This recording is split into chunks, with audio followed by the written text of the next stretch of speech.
Greetings, loyal minions, beautiful humans. Welcome to the Sci Show, the #1 ranked YouTube channel for people who enjoy crosswords. If that's you, I appreciate you. Of course, I appreciate you all. Uh, we're here to look at the new hero, Motsognir. That's how I'm rolling. It sort of sounded pretty cool when I said it. In my head, anyway. What do we got? A 0.4% chance of a legendary Untold Tales 2 hero. Legendary Untold Tales 2 featured hero is a 1% chance, Legend 3 hero 0.2% chance, and a classic 0.9. So, based on other portals, it's not a terrible one. Bit better chance of a Season 3 hero. Got some pretty good featured heroes. Fafnir is one of the best heroes around at the moment for whatever reason. Fumafang's pretty decent as well. And we have the new hero, Motsognir. So he's a yellow fighter. We'll throw that max power preview on. Fighters get the awesome talent of the revive, so we all know about that, and probably the best class talent, I would say. Definitely up in the top couple, if not the best. And his Aether talent is regen. So 420 health over 6 turns at the start of the battle. Pretty insignificant. Yeah. What are we looking at? Like 60 or 70 per turn. Probably not even a weak tile, of the weak colour. Anyway, it is what it is. With the Murkheim Realm, which gives the Arctic Core. With that Arctic Core, it builds up over time with damage, and we then use that when the special skill is cast. So all enemies will receive Corrosive Frost for 3 turns. With a fully charged core, it's 316 frost damage. Just let's see what that is. 462. So it is quite a handy damage. That's if it's fully charged. Also lowers the target's attack by 15% each turn. Deals extra damage against heroes with minions or mega minions. The frost damage is scaled by the amount of the core. So that's when it's fully charged. 462. It actually adds up quite quickly. So I really like defensive heroes from this portal. Delufala is a prime example. Does a heal, but throws on that huge defense as well. But then on top of that, we're giving the attack with that damage over time. Also resistant for Frost himself, so you can take him against enemies who do similar, and he'll actually gain 450 boosted health and 5% mana each time they resist. So, kind of a bit of a way of making you not fight against each other, I guess, in the same family, which is kind of cool. I don't mind that. But yeah, that's where we're at with his passives. Jumping into his special skill, Stalwart Rally. What are we going to say about the artwork here? It's pretty cool. It's decent enough. These little miniature heroes from Untold Tales 2 can look a little bit freaky at times, but I guess he sort of almost looks like the dwarf type, so sort of suits him a little bit. And he's got the ice shield and ice pickaxe type thing. Bludgeon, whatever he's got in his hand there. But no, it looks pretty decent, so nothing needs to be mentioned about that. Stalwart Rally running at average. All allies get a Frostfall ward for 4 turns that reduces incoming special skill damage by up to 1400. Reduces the damage by additional 30% when an attacker is of the fire element. It's interesting how we're throwing those different elements out there now. Generally, it used to be that if you just do extra against the one that was strong against you or whatever it may be. So these ones are against fire element because he's from the Frostfall or the Murkheim Realm, so the frosty side of things. I'm just going to check that 1400 damage against Delufala.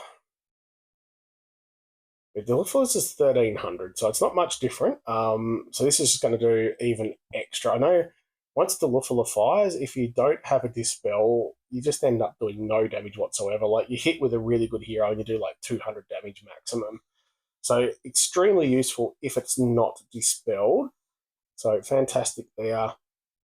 All allies bypass defensive buffs with their attacks for 4 turns, so that's really good. It's not a heap of heroes that do that, but it's becoming more and more important with so many defensive buffs. Now, his is an exact example of this, the Frostfall Ward, lowering your hits by up to 1400. But now if you use him against, say, a Delufala, then you can bypass that defensive buff and still get your hit in. So really, really useful. And compare with anyone, same colour, doesn't matter. Anyone who's doing damage, it just means you're bypassing those defensive buffs. So really, really useful stat there as well, or really useful skill. Speaking of stats, they are quite balanced. Doesn't look like he's got much attack in his special skill so far, so understandably the attack stat is a bit lower. Looking nice. All allies bypass defensive buffs. Already read that, you idiot. All allies get 45% attack and a further 20% increase every time they are hit during 4 turns, up to 145% attack. We've seen that skill before on heroes like Black Knight going back a long time.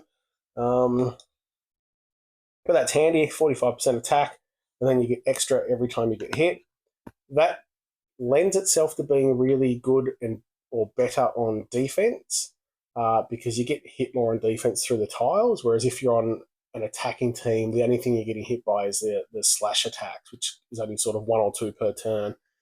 Whereas on defense, you can just get nailed time and time again with those tiles, especially if you accidentally set off a cascade. They end up getting just a crap ton of attack. So very, very good looking support hero so far. All allies get 55% critical chance for 4 turns. So that is huge as well.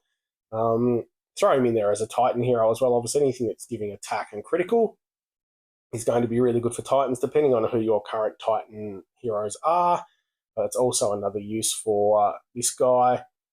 Looking pretty good. That critical chance as well is especially important now to be able to pair with the journey. What do we got? The outlaw heroes. So someone like Ran would be perfect being the same color, but basically pairing with any of these, as long as you're getting that critical attack, because they get all the bonuses and can do critical damage on their special skills. So just excellent timing to release such a hero.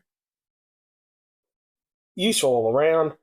The critical hits are great, also removing the boosted health, so lowering that health overall. But yeah, really, really solid support hero. It's going to be fantastic on defense just to set you up. He doesn't heal, which is slightly, even if it was only a small heal, that would be extra, because we know Delufala has made a great tank. But without the heal, he's still going to be good. He's adding all that attack, but you're then still going to need a healer. But could be a way to stall the enemy. If you've got a healer elsewhere, he's putting that defense up so you can barely do any damage. Your attacks are then doing more damage on those slash attacks. All around really good hero. So definitely up there. Will prove very, very useful in nearly every roster. If you are doing any summons, I wish you the best of luck. I hope you get the hero you're looking for. I may do a couple at some point with a cheap deal or two, as I actually need some more. Well, I don't need more yellow heroes. I shouldn't say that. I would like some more yellow heroes, some newer ones. Probably one of my colours that I haven't got heaps of new ones in recently. But anyway, that's enough of me rambling on. He's a really good hero. That's all you need to hear. You probably could have just fast-forwarded the last 9 minutes, hear me say he's a really good hero, and then just cancel and stop watching. So keep that in mind for next time. Just fast-forward through all of my dribble. No, don't do that, of course. Instead of doing that, gently press the subscribe button. Give your kitty a scritch for me. Have a bloody good one.